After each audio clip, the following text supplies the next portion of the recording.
লেখিকা মাধবী ভট্টাচার্যের প্রাক্তন। নিউ মার্কেটে টুকটাক কেনাকাটা করতে গেছিল সুজয়।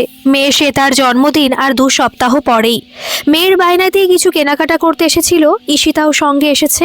মার্কেটিং শেষ করে কেএফসিতে ঢুকেছিল ওরা। বেরিয়ে গাড়িতে উঠতে গিয়ে উল্টো দিকের ফুটপাথে নজর আটকে গেল সুজয়ের। পা দুটো যেন মাটিতে গেঁথে গেছে সঙ্গে সঙ্গে।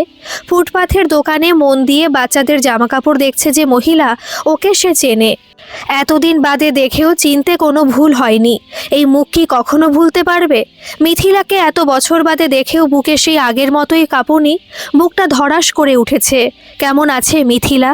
বউ মেয়েকে অপেক্ষা করতে বলে দ্রুত রাস্তা পার হয়ে ওদিকের ফুটপাথে গেল। মিথিলার সামনে গিয়ে দাঁড়াতেই চমকে উঠল সে। বড় বড় চোখ দুটো তুলে সুজয়ের দিকে তাকিয়ে রইল। বহুক্ষণ দুজনের কেউ কোনো কথা বলতে পারল না। একটু পরে সুজয় কোনো মতে বলল, কেমন আছো মিথিলা? ভালো, তুমি? মিথিলার চোখের বিস্ময়ের ঘোর এখনও কাটেনি। অবাক হয়ে মিথিলাকে দেখছিল সুজয়। খুব সাধারণ একটা শাড়ি ওর পরনে, সিঁথিতে সিঁদুর আর হাতে শুধু শাখাপলা। এছাড়া আর কোনো প্রসাধনী বা অলংকারের চিহ্ন নেই। এত নিরাভরণ কেন মিথিলা? ওর বর কি ওকে ভালো কিছু কিনে দেয় না? মনে মনে হিসেব করে দেখল সুজয়। পুরো 12 বছর পর মিথিলার সঙ্গে আবার দেখা, মানে 1 যুগ হয়ে গেল তাদের আলাদা হওয়ার। অথচ এমনটা হওয়ার কথা ছিল না। আজ ঈশিতার জায়গায় মিথিলারই থাকার কথা ছিল। তুমি সেই আগের মতোই আছো মিথিলা, সুজয় অস্ফুটে বলল। তুমিও পাল্টাওনি সুজয়, শুধু অল্প মোটা হয়েছ। হাসলো সুজয়, তারপর বলল, তুমি এখানে কোথায় এসেছো? তোমরা তো দিল্লিতে থাকো শুনেছি। হ্যাঁ, দিল্লিতেই থাকতাম, এখন এখানেই থাকি। 3 বছর হয়ে গেছে। এখানে চলে এসেছো? জানতামই না। তোমার স্বামী ভালো তো উনি? আমরা ভালোই আছি। তুমি বিয়ে করেছো? 8 বছর হয়ে গেল। একটা মেয়ে আছে। তোমার? 1 ছেলে। ওকে ওর বাবার জিম্মায় রেখে বেরিয়েছি, একটু কাজ ছিল। এখানকার ঠিকানাটা দিয়ে যাও, পারলে দেখা করব। কি করবে ঠিকানা জেনে? না জেনেই এতদিন তো দিব্যি কাটিয়ে দিলে। এতদিন তো তোমার সাথে দেখাই হয়নি। জানতাম দিল্লিতে থাকো। প্লিজ মিথিলা, ঠিকানাটা দাও। ঠিকানাটা বলে দিয়ে চলে গেছে মিথিলা। মনে হলো যেন সুজয়ের সামনে থেকে পালাতে পারলে বাঁচে। সুজয় যতদূর জানে মিথিলার বর বেশ ভালো চাকরি করত, কিন্তু মিথিলাকে দেখে কেন মনে হলো অভাবের সঙ্গে লড়াই করছে। কি হয়েছে ওদের? মিথিলা চলে যেতে বউ মেয়ের কাছে ফিরে গেল সুজয়। ঈশিতা জিজ্ঞেস করলো, কে ওই মহিলা? এতক্ষণ ধরে কথা বলছিলে। পুরনো বন্ধু। আমাদের সাথে আলাপ করিয়ে দিলে না? দেব, অন্য আরেক দিন। এখন ওর তাড়া ছিল, অন্য মনস্কভাবে বলল সুজয়। 12 বছর আগের সে দিনটার কথা স্পষ্ট মনে আছে সুজয়ের। মিথিলার বাবা মেয়ের বিয়ে ঠিক করে ফেলেছিলেন। সুজয় তখন মেডিকেলের 4র্থ বর্ষের ছাত্র। মিথিলার সঙ্গে ওর সম্পর্কের বয়স তখন 3। মনে মনে সে ভেবে নিয়েছিল মিথিলাই একদিন ওর বউ হবে। কিন্তু একদিন হঠাৎ মিথিলা জানালো বাবা ওর বিয়ে ঠিক করে ফেলেছেন।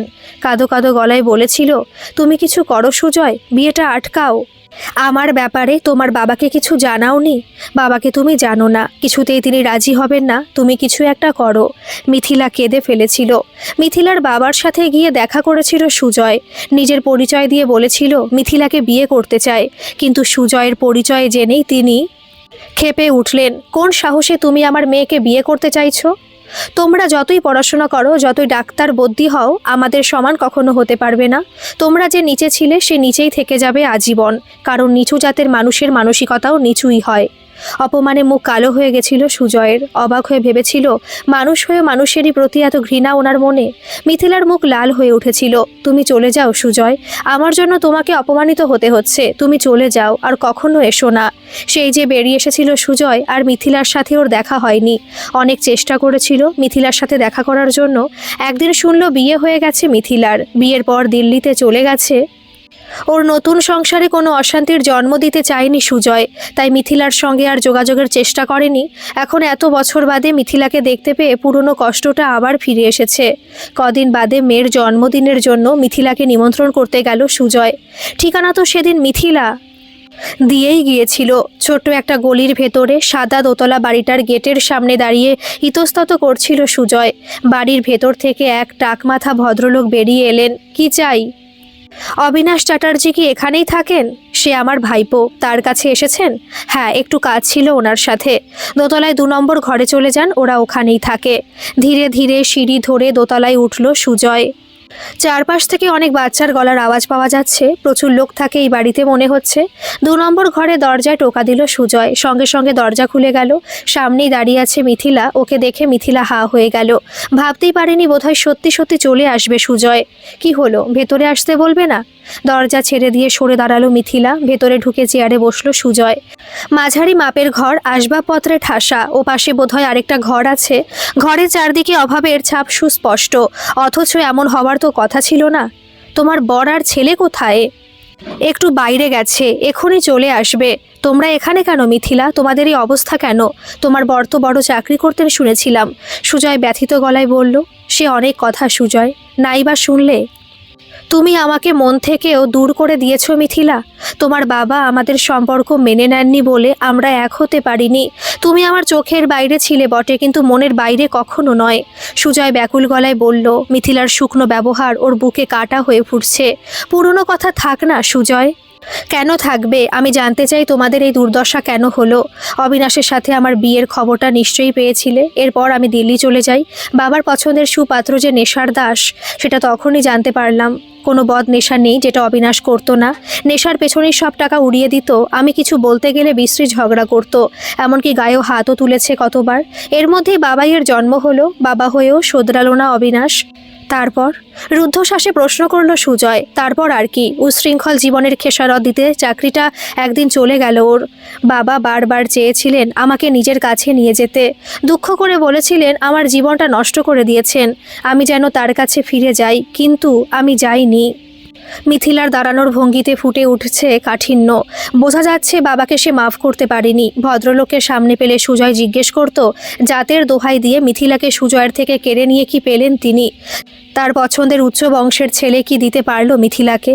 চাকরি চলে যাওয়ার পর কি করলে তোমরা? সুজয় প্রশ্ন করল।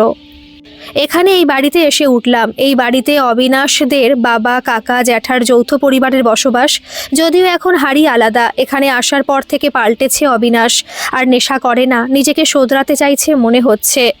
এত কিছু হয়ে গেল, অথচ আমি কিছুই জানতে পারলাম না। জানলে কি করতে? মিথিলার প্রশ্নের জবাব দেওয়ার আগেই ঘরে এসে ঢুকলেন লম্বা রোগা এক ভদ্রলোক, সঙ্গে বছর 9-এর এক বাচ্চা। নিশ্চয়ই মিথিলার স্বামী আর ছেলে। সুজয়কে দেখে থমকে গেলেন ভদ্রলোক। জিজ্ঞাসু দৃষ্টিতে তাকালেন মিথিলার দিকে। ও সুজয়, আমার এক পুরনো বন্ধু, মেয়ের জন্মদিনে নেমন্তন্ন করতে এসেছে।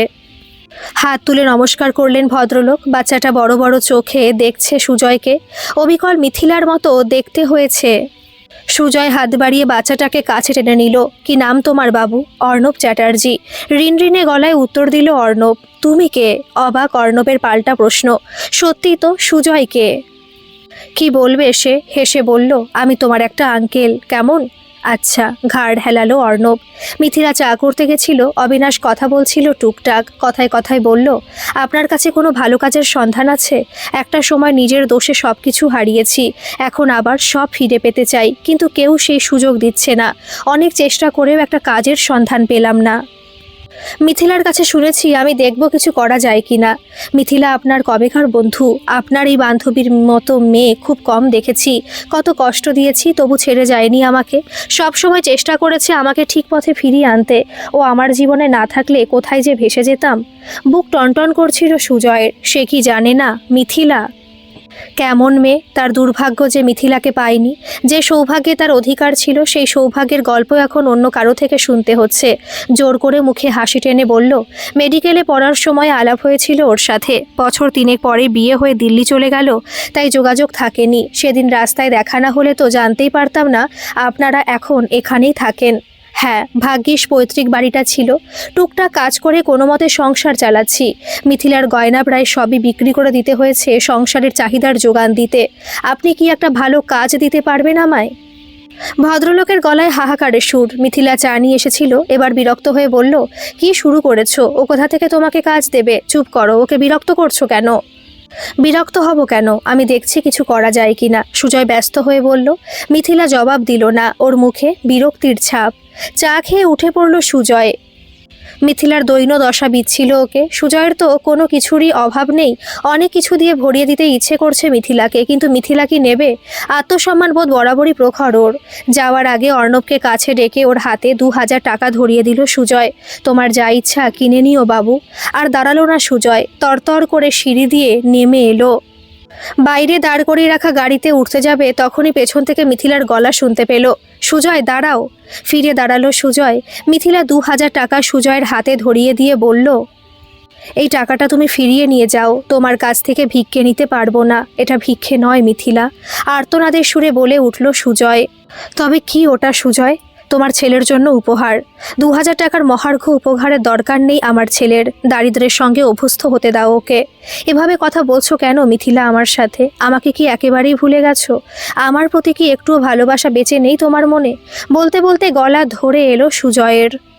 যেসব দিন গেছে সেগুলো নিয়ে ভেবে আর কি হবে? মিথিলা নির্বিকার। কিছুক্ষণ নিস্তব্ধ হয়ে দাঁড়িয়ে থেকে গাড়িতে উঠে পড়ল সুজয়। গাড়িটা গলি ছাড়িয়ে বড় রাস্তায় পড়ে ডান দিকে হারিয়ে গেল। প্রচণ্ড অভিমানে সুজয় একবারও পেছন ফিরে তাকায়নি। তাকালে দেখতে পেত মিথিলা তখনও একই জায়গায় দাঁড়িয়ে আছে, একলা নিঃসঙ্গ। সুজয়ের গাড়িটা পথের বাঁকে হারিয়ে যেতে অবসন্ন পায়ে গেট ঠেলে ভেতরে ঢুকলো মিথিলা।